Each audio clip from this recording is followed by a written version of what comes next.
तो सुनो, आज सही बच्चों को पहले राम राम।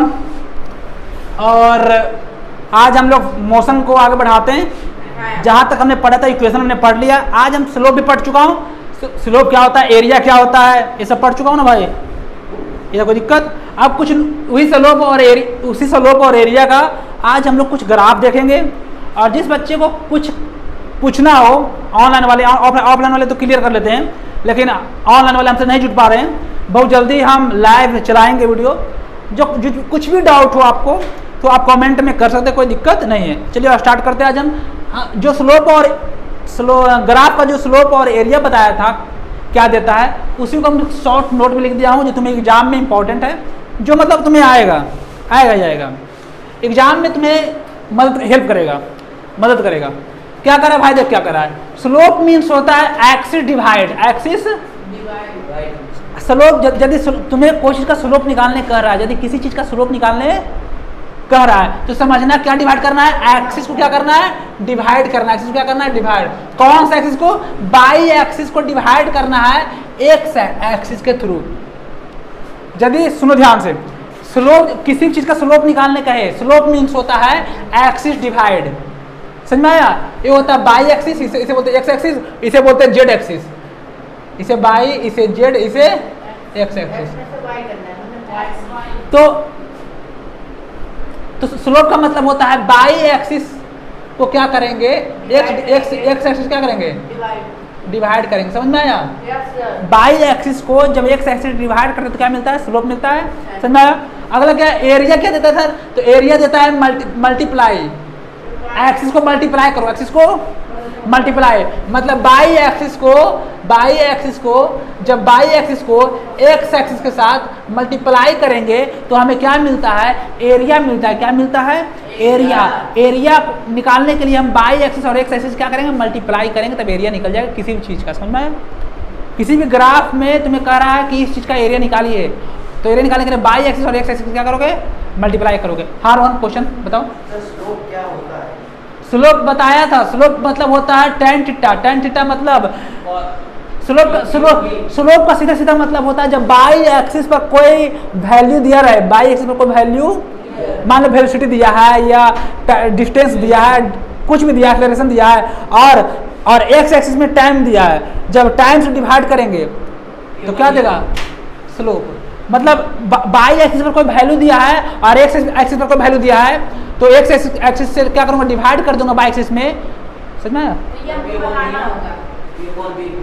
हाँ। स्लोप का मतलब होता है tan थीटा। स्लोप का मतलब होता है tan थीटा, और tan थीटा मतलब थीटा। tan थीटा मतलब थीटा। tan थीटा किसको इंडिकेट कर रहा है, थीटा को इंडिकेट कर रहा है। और tan थीटा का फॉर्मूला क्या होता है, परपेंडिकुलर अपॉन बेस।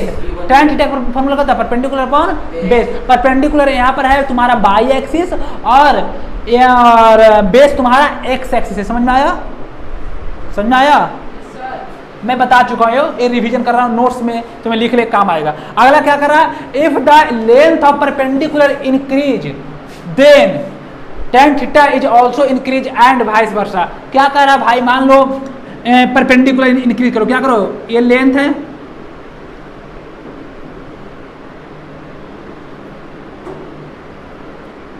ये ग्राफ है, ये मान लो बाई एक्सिस, ये मान लो एक्स एक्सिस, ये 0।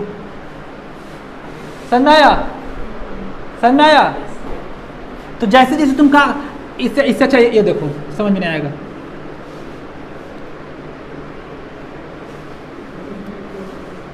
एक्स बाई 0 a b, इसे बोलते हैं हाइपोटेनस। मान लो ये थीटा है, तो ये परपेंडिकुलर और ये क्या हो जाएगा, बेस हो जाएगा। तो जैसे जैसे तुम क्या करो, परपेंडिकुलर को इंक्रीज करो, क्या करोगे, ये मान लो परपेंडिकुलर ऐसे और इंक्रीज कर दिया, ये मान लो 10 मीटर का था, आप तुम इसको और इंक्रीज किया, क्या किया, और इंक्रीज किया, तो अब ये लाइन यहाँ से आएगा ना भाई, तो थीटा क्या होगा, इंक्रीज होगा। तुम परपेंडिकुलर और इंक्रीज करो, ये परपेंडिकुलर लाइन और इंक्रीज हो, तो यहाँ से लाइन आएगा, तो थीटा जो और इंक्रीज हुआ, एंगल और इंक्रीज हुआ, एंगल इंक्रीज करते जा रहा है। तो भाई एक बात कर रहा है कि जब तुम परपेंडिकुलर का लेंथ क्या करोगे भाई, इंक्रीज करोगे, तो क्या चीज इंक्रीज होगा, tan थीटा क्या होगा, इंक्रीज होगा, मतलब एंगल क्या होगी, इंक्रीज होगी। परपेंडिकुलर इंक्रीज, इसका मतलब थीटा, थीटा मतलब tan थीटा, tan थीटा मतलब स्लोप इंक्रीज। स्लोप इंक्रीज कब करता है, जब परपेंडिकुलर को क्या करते हैं, इंक्रीज करते हैं। परपेंडिकुलर का जो परपेंडिकुलर का जो लेंथ होता है, परपेंडिकुलर का जो लेंथ होता है उसको इंक्रीज करेगा तो अपने आप tan थीटा क्या होगा, इंक्रीज होगा। tan थीटा मतलब स्लोप इंक्रीज होगा, समझ में आया। अगला क्या करा भाई, लेंथ ऑफ परपेंडिकुलर, यहाँ देखो लेंथ ऑफ परपेंडिकुलर, यहाँ देखो वही बात है जो बात है सेंटेंस में हमने दो पॉइंट लिखकर समझाया है। क्या करा, लेंथ ऑफ परपेंडिकुलर जब इंक्रीज कर रहे हैं, लेंथ ऑफ परपेंडिकुलर इंक्रीज कर रहे हैं तो tan थीटा क्या कर रहा है, इंक्रीज। tan थीटा मतलब क्या कर रहा है, इंक्रीज कर रहा है। tan थीटा क्या कर रहा है, इंक्रीज। तुम परपेंडिकुलर का जो लेंथ इंक्रीज कर रहा है, परपेंडिकुलर का लेंथ तुम इंक्रीज करते जा रहा है, लेंथ है तो एंगल क्या कर रहा है, अपने आप क्या कर रहा है, बढ़ रहा है। एंगल क्या कर रहा है, बढ़ रहा है। मतलब परपेंडिकुलर का लेंथ इंक्रीज करोगे, परपेंडिकुलर का लेंथ इंक्रीज करोगे तो tan थीटा इंक्रीज करेगा। क्या करेगा, tan थीटा मतलब थीटा, tan थीटा मतलब थीटा, थीटा बोलो, tan थीटा बोलो या स्लोप बोलो, समझ आया। लेंथ ऑफ डिक्रीज, परपेंडिकुलर का लेंथ डिक्रीज होगा तो tan थीटा क्या होगा, डिक्रीज होगा। tan थीटा मतलब स्लोप, tan थीटा मतलब डिक्रीज होगा। अगला क्या करा है, tan थीटा फॉर्मूला क्या होता है, परपेंडिकुलर अपॉन परपेंडिकुलर को बाई एक्सिस मानो, परपेंडिकुलर को बाई एक्सिस मानो और बेस को एक्स एक्सिस मानो, समझ में आया।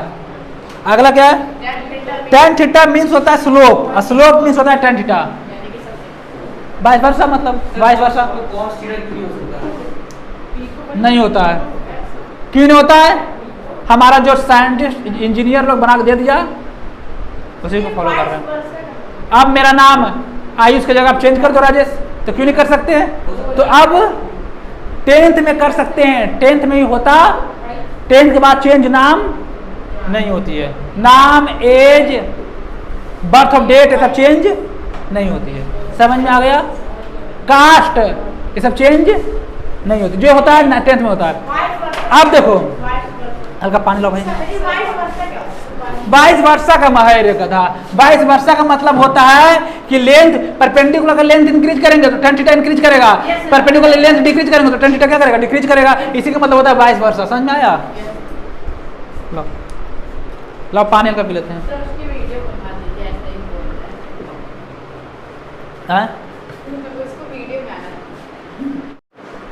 सुनो ध्यान से, तो ग्राफ यहाँ से एकदम मेनली स्टार्ट हो चुका है। इससे पहले जो ग्राफ में पढ़ाया सब बेसिक था, समझ में आया। यहाँ से मेन ग्राफ स्टार्ट हो चुका है, सुनो ध्यान से। तो पहला हम अभी ग्राफ पर अभी गए नहीं है, मेन ग्राफ अभी स्टार्ट नहीं किए हैं। अब ग्राफ, इस ग्राफ से जो पहले पढ़ा वो बेसिक पढ़ा, वो ग्राफ में काम आएगा, ठीक।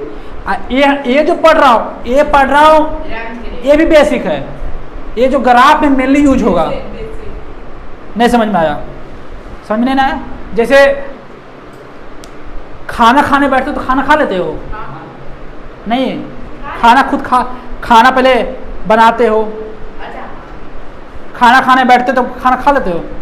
खाना बनाया कौन, मेरी मौसी बनाई खाना, समझा।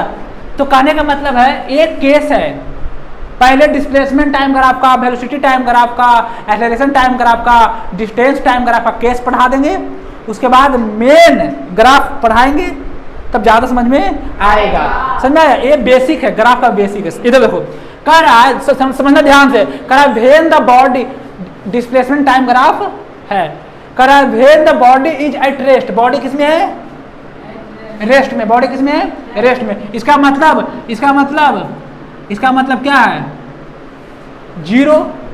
डिस्प्लेसमेंट क्या है, बॉडी रेस्ट में, इसका मतलब डिस्प्लेसमेंट कुछ किया, हम मान लो रेस्ट में, तो कुछ डिस्प्लेसमेंट किया, कुछ किया नहीं, मतलब यहीं के यहीं है, तो डिस्प्लेसमेंट क्या हो गया, डिस्प्लेसमेंट क्या हो गया, डिस्प्लेसमेंट क्या हो गया, जीरो हो गया। क्या हो गया, zero. The displacement time graph is along the x axis. क्या होता है, यदि किसी बॉडी को टाइम, सुनो, यदि डिस्प्लेसमेंट टाइम ग्राफ दिया रहे, डिस्प्लेसमेंट टाइम ग्राफ दिया रहे और उस कंडीशन में पूछे तुमसे, उस कंडीशन में तुमसे पूछे कि बताओ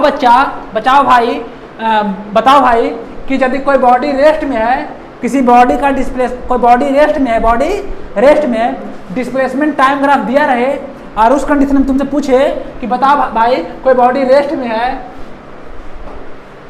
कोई बॉडी रेस्ट में है, तो तुम क्या समझ लेना कि बॉडी रेस्ट में है मतलब चल नहीं रहा, और जब चल नहीं रहा है मतलब डिस्प्लेसमेंट जीरो। तो वैसा बॉडी जो ट्रेवल करता है किसके लॉन्ग, एक्स एक्सिस के लॉन्ग ट्रेवल नहीं करता, उसका ग्राफ कैसा बनता है, एक्स एक्सिस के लॉन्ग बनता है। मतलब डिस्प्लेसमेंट क्या हो रहा है, टाइम इंक्रीज कर रहा है, टाइम रुका, टाइम रेस्ट में टाइम इंक्रीज करते जा रहा है, कोई दिक्कत, टाइम एक था 1 सेकेंड 2 सेकेंड 3 सेकेंड, टाइम को सेकेंड में ले लो, टाइम को सेकेंड में ले लो, टाइम इंक्रीज कर रहा है, टाइम पर कोई रिस्ट्रिक्शन नहीं है, टाइम 1 2 3 4 5 6 7 8 9 10 11 12 इंक्रीज कर रहा है, लेकिन डिस्प्लेसमेंट इंक्रीज नहीं कर रहा।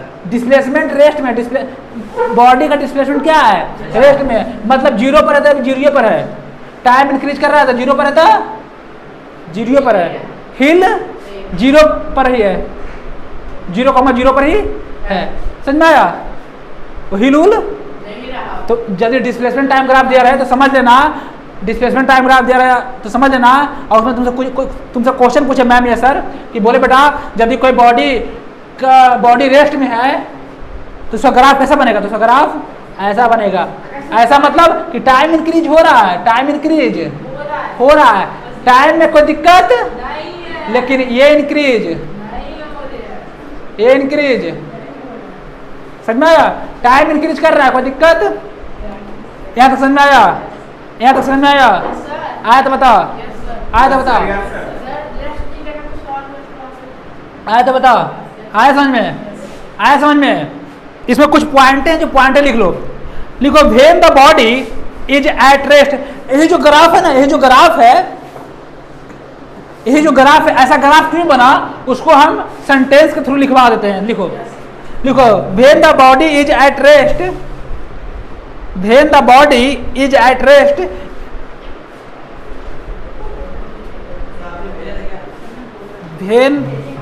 when the body is at rest, when the body is at rest, the displacement time graph, the displacement time graph, the displacement, repeat, when the body is at rest, when the body is at rest, the displacement time graph is along the x axis, the displacement time graph is along the x axis, displacement time graph, displacement time graph is along the x axis, y along why उसी में y along the x axis, y along the x axis, y along the x axis, question कर रहा है teacher कि y along the x axis, x axis के according ही, x axis के along ही क्यों बनता है ऐसा डायग्राम, जब बॉडी रेस्ट में रहता है तो डिस्प्लेसमेंट क्या है, जीरो है, जिसके कारण क्या होता है, बॉडी रेस्ट में, अब बॉडी रेस्ट में तो ग्राफ कैसे बनता है, ऐसा बनता है, समझ आया। तो लिखो y along the x axis, y along the x axis, तो आंसर लिख लो, करा because as the time passes, because as the time passes, because as the time passes, time passes, the displacement is zero, the displacement is time increase कर रहा है लेकिन displacement time बढ़, sorry displacement बढ़, displacement increase, displacement zero का zero ही है,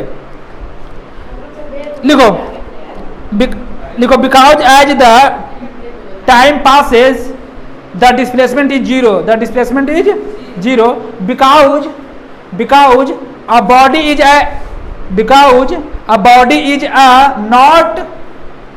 because a body is not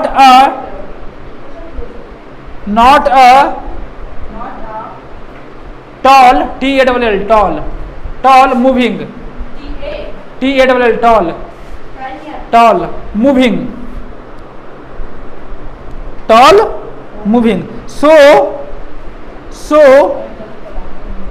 the displacement is zero, the displacement is the displacement is zero, the displacement is zero, the displacement is zero, the displacement is zero. देखो इधर अगला क्या कर रहा है टॉपिक, सेकेंड केस है displacement time graph का, displacement time graph का सेकेंड केस है। सेकेंड केस क्या कहता है, द डिस्प्लेसमेंट इज कांस्टेंट। इस बार क्या है, उस बार डिस्प्लेसमेंट जीरो था, उस बार डिस्प्लेसमेंट पहला केस में क्या था, एवरेज डिस्प्लेसमेंट क्या है, कांस्टेंट का मतलब 5 मीटर पर 5 मीटर चल रहा है तो चलिए रहा है, चलिए रहा है, चलिए रहा है, चलिए रहा है, ना इंक्रीज कर रहा है ना इंक्रीज कर रहा है ना।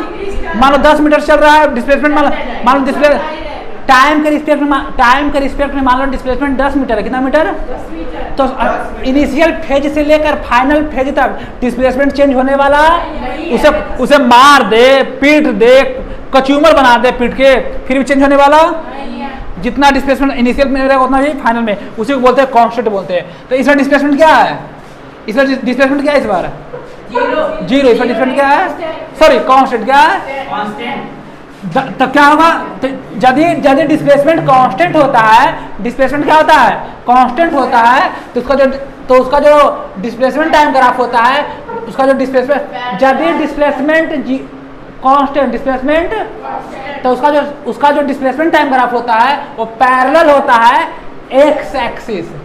ये क्या है, डिस्प्लेसमेंट क्या है, सुनो ध्यान से, पहले ध्यान से सुनो तब समझ में आएगा, ऐसे ग्राफ से क्वेश्चन बनने वाला नहीं है, सुनो ध्यान से। ये जीरो है, समझ में आया, ये जीरो है, मतलब बंदा रेस्ट पर पहले स्टार्टिंग में टाइम के रिस्पेक्ट में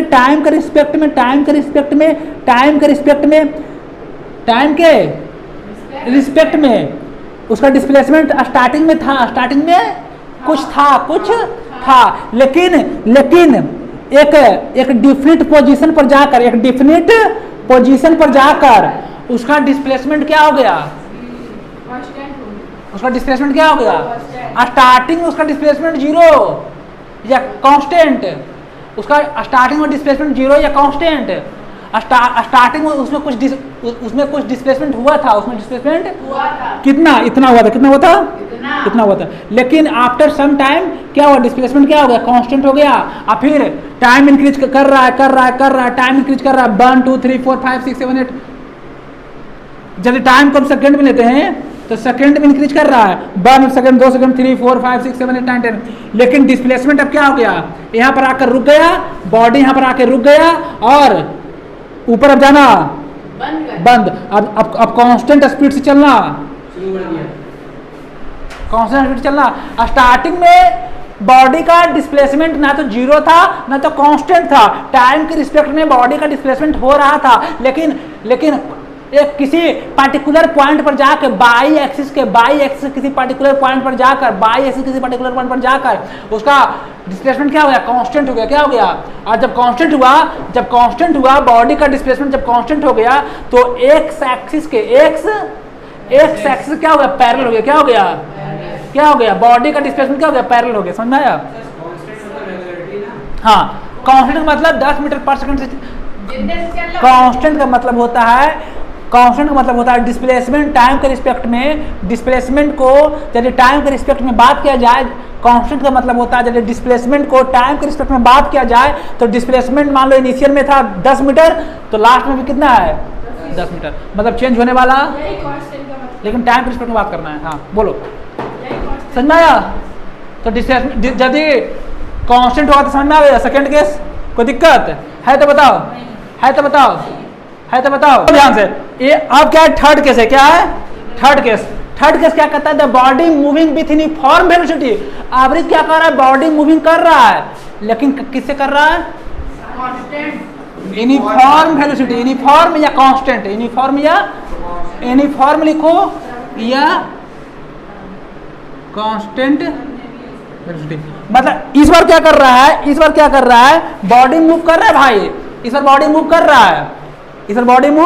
रहा है, लेकिन यूनिफॉर्म वेलोसिटी या कांस्टेंट वेलोसिटी से कर यूनिफॉर्मली मूव कर रहा है, यूनिफॉर्मली मतलब चेंज वेलोसिटी में चेंज, यदि वेलोसिटी में चेंज हो जाएगा यदि वेलोसिटी में चेंज हो जाएगा तो एक्सेलरेशन नहीं आ जाएगा। एक्सेलरेशन क्या कहता है? Change in velocity is called acceleration. Change in velocity, velocity में चेंज आया टाइम के रिस्पेक्ट में, एक्सेलरेशन हो जाएगा। लेकिन इसीलिए वेलोसिटी में चेंज आ गया टाइम के रिस्पेक्ट में, उसको इसका मतलब एक्सेलरेशन का कॉन्सेप्ट आ गया। वेलोसिटी में चेंज आ गया टाइम के रिस्पेक्ट में, इसका मतलब एक्सेलरेशन आ गया। वेलोसिटी में चेंज आ गया टाइम के रिस्पेक्ट में, इसका मतलब एक्सेलरेशन आ गया। लेकिन कह रहा है चेंज वेलोसिटी में चेंज, वेलोसिटी कांस्टेंट रखना है। मतलब 5 मीटर पर सेकंड है तो स्टार्टिंग में इनिशियल टाइम में, तो फाइनल टाइम में भी 5 मीटर पर सेकंड ही रखना। मीटर पर सेकंड वेलोसिटी का यूनिट है। क्या होता है? वेलोसिटी का क्या है? यूनिट है। क्या है? वेलोसिटी का क्या है? यूनिट है। मीटर पर सेकंड वेलोसिटी का यूनिट है। इनिशियल टाइम में जो वैल्यू रहेगा फाइनल में भी वही रहेगा वेलोसिटी का। समझ में आया? आप समझ जाओगे। The body moving with uniform velocity starting from rest. पहले किस में था? रेस्ट में था। रेस्ट में मतलब पहले बॉडी किस में था? रेस्ट में था। मान लो हम रेस्ट में, क्या है? रेस्ट में। अब चलना 5 मीटर पर सेकंड से चलना स्टार्ट किया। 5 मीटर पर सेकंड चलना, अभी 5 मीटर पर सेकंड है, आगे 5 मीटर पर सेकंड, फिर आगे 5 मीटर पर सेकंड। मतलब चेंज होने वाला वैल्यू अब 5 मीटर पर सेकंड इनिशियल से लेकर फाइनल तक रहेगा। इनिशियल हाँ यूनिफॉर्मली रहेगा। समझ आया? तो बॉडी किस में था? रेस्ट में था। रेस्ट में मतलब सर, रेस्ट का मतलब होता है जब बॉडी की कहाँ हो? ओरिजिन पर हो। कहाँ हो? बॉडी स्टार्टिंग कहाँ था? ओरिजिन पर था। रेस्ट का मतलब कहाँ था? ओरिजिन पर था। समझ आया? कोई दिक्कत यहाँ तक? फिर क्या करा? तो फिर तो इसका ग्राफ कैसा बनेगा? तो करा the displacement time graph is straight. कैसा बनेगा? स्ट्रेट बनेगा। कैसा बनेगा? स्ट्रेट बनेगा। कैसा बनेगा? स्ट्रेट बनेगा। इसका मतलब हो रहा है कि वेलोसिटी इंक्रीज कर रहा है, वेलोसिटी इंक्रीज कर रहा है, लेकिन कॉन्स्टेंटली इंक्रीज कर रहा है। वेलोसिटी रुका नहीं है। वेलोसिटी रेस्ट में नहीं है। स्टार्टिंग में रेस्ट पर था, स्टार्टिंग में रेस्ट पर था जब वो ओरिजिन पर था, लेकिन जब वो चलना स्टार्ट किया तो यूनिफॉर्मली चलना वेलोसिटी इंक्रीज कर रहा है, लेकिन कॉन्स्टेंटली इंक्रीज कर रहा है। कॉन्स्टेंटली मतलब 5 मीटर पर सेकंड, फिर 10 मीटर पर सेकंड, फिर 15 मीटर पर सेकंड, फिर 20 मीटर पर सेकंड, फिर 25 मीटर पर सेकंड। मतलब 5 के स्पीड से सॉरी, समझ आया? स्लोप निकालेंगे भाई कि इसका बताओ। हम पूछेंगे इसका स्लोप क्या होगा, तो स्लोप निकालने के लिए क्या करोगे? Perpendicular upon base. परपेंडिकुलर का जितना वैल्यू दिया रहेगा, मतलब बाई एक्सिस का जितना वैल्यू दिया रहेगा, बेस से डिवाइड कर दो, एक्स एक्सिस डिवाइड कर दो। मान लो यहाँ से यहाँ तक 4 मीटर, कितना मीटर है? और यहाँ से मीटर 8 मीटर है। समझ में आया? तो इसका यहाँ से यहाँ तक मान लो 2 सेकेंड है। ये मीटर में है, डिस्प्लेसमेंट क्या है? मीटर में है। ये बाई एक्सिस डिस्प्लेसमेंट है और एक्स एक्सिस क्या है? टाइम है। एक्स एक्सिस टाइम है। यहाँ से यहाँ 4 मीटर, यहाँ से यहाँ मान लो 8 मीटर, यहाँ से यहाँ 4 मीटर और यहाँ से यहाँ 8 मीटर, यहाँ से यहाँ 2 सेकेंड और यहाँ से यहाँ 4 सेकेंड। आप पूछा इसका स्लोप निकालो, तो क्या करोगे भाई? P upon B. यहाँ से यहाँ तक स्लोप निकालने का रहा है। तो इसका पैरेलल ये है, इसका पैरेलल ये है, तो इसका पैरेलल ये है भाई, ये दोनों पैरेलल है ना, पैरेलल। तो मान लो थीटा ये है, परपेंडिकुलर अपॉन बेस। तो परपेंडिकुलर कितना है? 4 मीटर और बेस कितना है? 2 मीटर। तो 2 से 2 कैंसिल, तो टेन थीटा कितना आया? 2 आया। 2 आया। समझ आया? 2 टेन थीटा मतलब स्लोप 2 आया।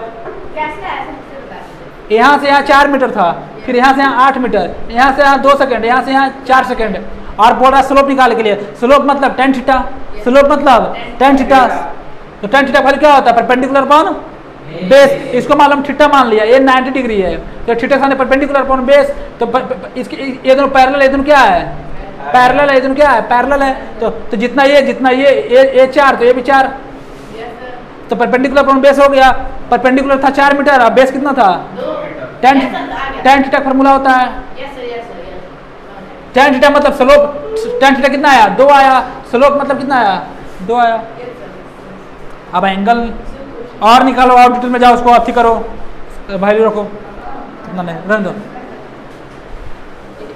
समझ में यहाँ तक? तो मतलब ये क्या कर रहा है भाई, यदि ये क्या कर रहा है भाई, सुन ध्यान से,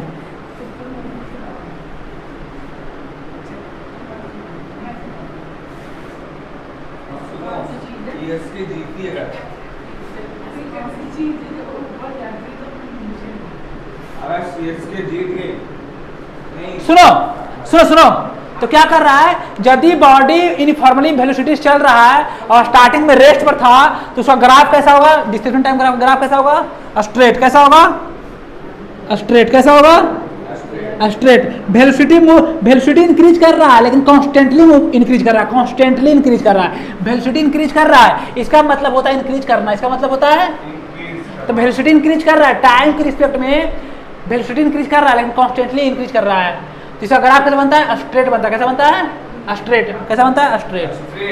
पासिंग थ्रू ओरिजिन, कहां से पास कर रहा है भाई, कहां से स्टार्ट हो रहा है, ओरिजिन से। इसको क्या बोलते हैं, जीरो क्या बोलते हैं, ओरिजिन, इसको क्या बोलते हैं, ओरिजिन बोलते हैं। Making angle with x axis, origin से स्टार्ट हो रहा है, ये एक्स एक्सिस है, ये बाई एक्सिस है, देख सकते हो, एक्स को बाई लिख सकते हो, बाई को एक्स लिख सकते हो, दिक्कत, ए भी लिख सकते हो, बी भी लिख सकते हो, समझ आया? अब समझो, ये जो स्ट्रेट लाइन है, ये स्ट्रेट लाइन क्या कर रहा है, ओरिजिन से स्टार्ट हो रहा है और एक्स एक्सिस से क्या बना रहा है, एंगल बना रहा है, क्या बना रहा है, क्या बना रहा है, एंगल बना रहा है, क्या बना रहा है, एंगल। इसमें एंगल चेंज नहीं हो रहा है, इसमें कितना भी वेलोसिटी इंक्रीज कर रहा होगा, एंगल चेंज नहीं हो रहा है, कितना भी कॉन्स्टेंटली वेलोसिटी इंक्रीज कर रहा है, लेकिन कॉन्स्टेंटली इंक्रीज कर रहा है।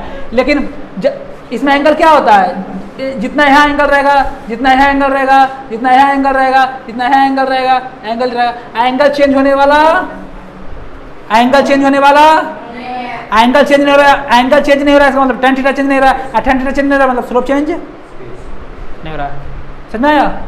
फिर यही कह रहा है कि equal displacement in equal interval of time, displacement जितना टाइम के रिस्पेक्ट में डिस्प्लेसमेंट क्या करेगा, इंक्रीज करता जाएगा, जितना डिस्प्लेसमेंट इंक्रीज करेगा उतना टाइम इंक्रीज करेगा, टाइम इंक्रीज कर रहा है, टाइम बढ़ रहा है, ये भी बढ़ रहा है, ये बढ़ रहा है मतलब डिस्प्लेसमेंट बढ़ रहा है।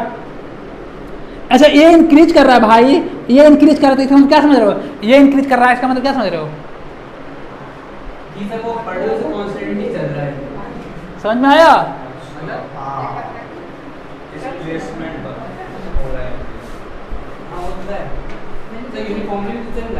हाँ, यूनिफॉर्मली चल रहा है, क्या चल रहा है? अगला क्या है, अगला case number 4, displacement time graph का केस नंबर 4 है। क्या कर रहा है भाई, अ body having uniform velocity, uniform, इस बार वेलोसिटी क्या है, और उस बार भी क्या था, लेकिन इसमें कुछ कंडीशन ऐड किया, क्या कंडीशन ऐड किया है कि a body having uniform velocity with a some initial displacement, body ने कुछ डिस्प्लेसमेंट ऑलरेडी कर चुका था, बॉडी यहाँ से यहाँ ऑलरेडी जा चुका था, बॉडी का डिस्प्लेसमेंट ऑलरेडी यहाँ हो चुका था, बॉडी पहले यहाँ पर था, अब कहाँ पर जा चुका है, यहाँ पर जा चुका है, समझ।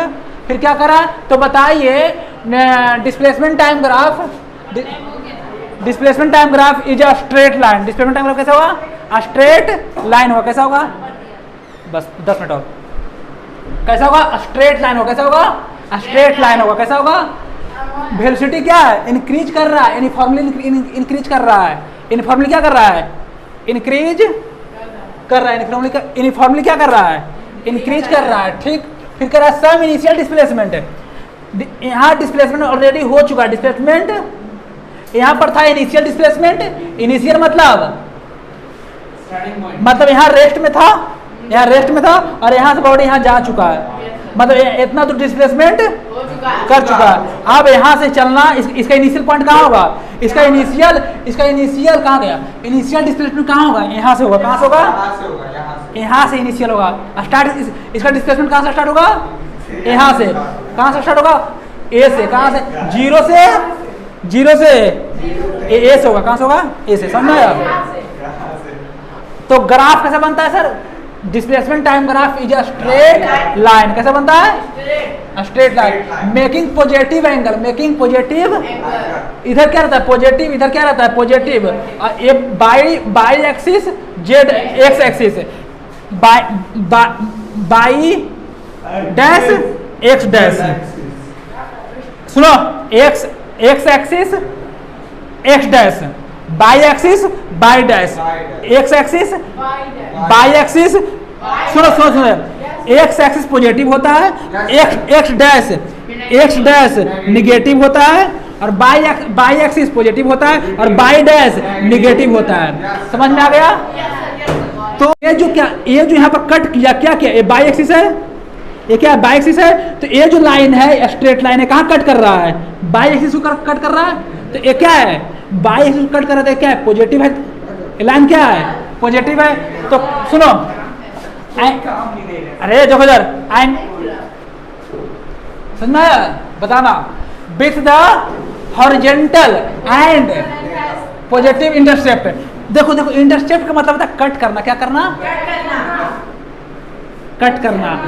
किसको कट करेगा? ये लाइन किसको कट करेगा? बाई एक्सिस को। ये लाइन किसको कट करेगा? ये लाइन किसको कट करेगा? लाइन किसको कट करेगा? ये लाइन जो है स्ट्रेट लाइन, ये कहाँ कट, जहां पर कट कर रहा है, जहां पर ये बाई एक्सिस है, क्या है? जहां पर कट कर, यहाँ पर स्ट्रेट लाइन वालों यहाँ पर कट किया, बाई एक्सिस की यहाँ कट किया, तो इसे बोलते हैं इंटरसेप्ट बोलते हैं। क्या बोलते हैं? इंटर समझ में आया? अब बताओ, इंटरसेप्ट कर रहा है तो इधर पॉजिटिव है, इधर by axis positive, by dash negative. तो बाई एक्सिस पॉजिटिव है, ये लाइन क्या है? पॉजिटिव लाइन है, तो पॉजिटिव की तरफ कट किया, पॉजिटिव एक्सिस की तरफ कट किया। ये लाइन किसको कट किया? पॉजिटिव को कि निगेटिव को? ये लाइन है निगेटिव, बाई डैश निगेटिव होता है और बाई एक्सिस पॉजिटिव होता है। तो किसको कट किया? तो क्या होगा? इंटरसेप्ट किया, लेकिन कैसा सेप्ट किया? पॉजिटिवली।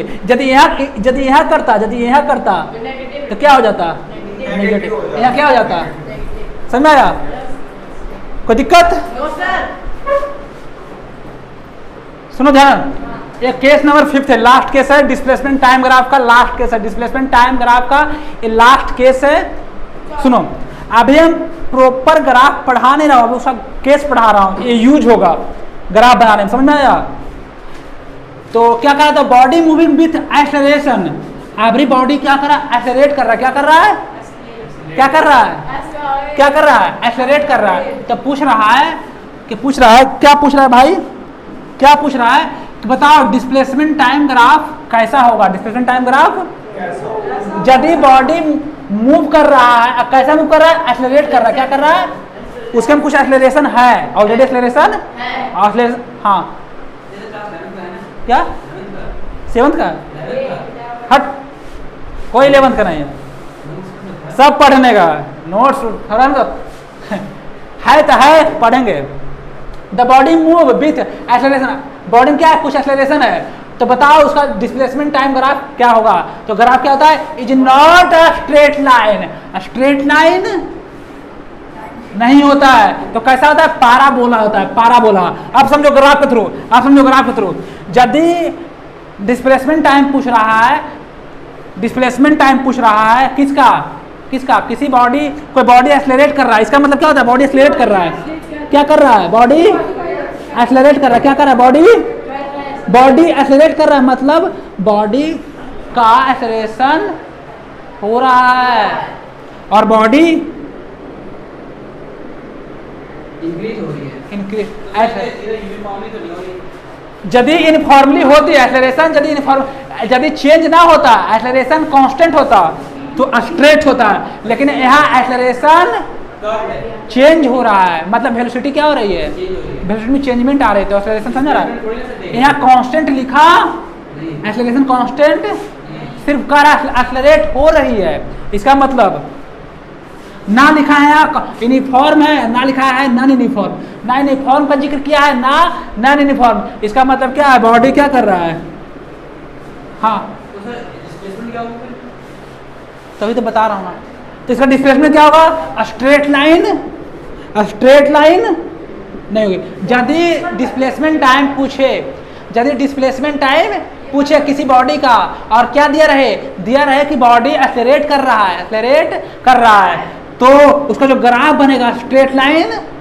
यदि डिस्प्लेसमेंट टाइम पूछे कि डिस्प्लेसमेंट टाइम क्या होगा, अब बॉडी का डिस्प्लेसमेंट टाइम क्या होगा, और बॉडी मूव कर रहा है, लेकिन कैसा मूव कर रहा है? एक्सेलरेट कर रहा है, तो उस बॉडी का displacement time straight line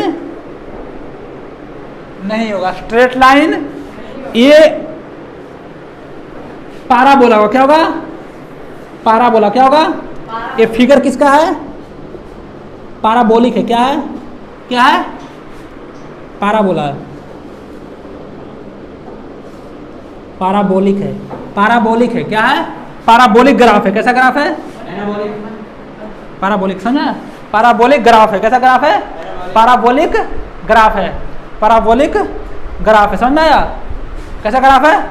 parabolic graph. समझ आया? कोई दिक्कत? सुनो फिर से इसको रिवीजन करते हैं। यदि किसी बॉडी का डिस्प्लेसमेंट टाइम पूछ रहा है और उस बॉडी क्या दिया रहे, उस बॉडी क्या दिया रहे? एक्सेलरेशन दिया रहे, एक्सेलरेट कर रहा है, तो उसका डिस्प्लेसमेंट टाइम स्ट्रेट लाइन नहीं होगा, पाराबोलिक होगा। समझ आया? तो आज यहीं तक।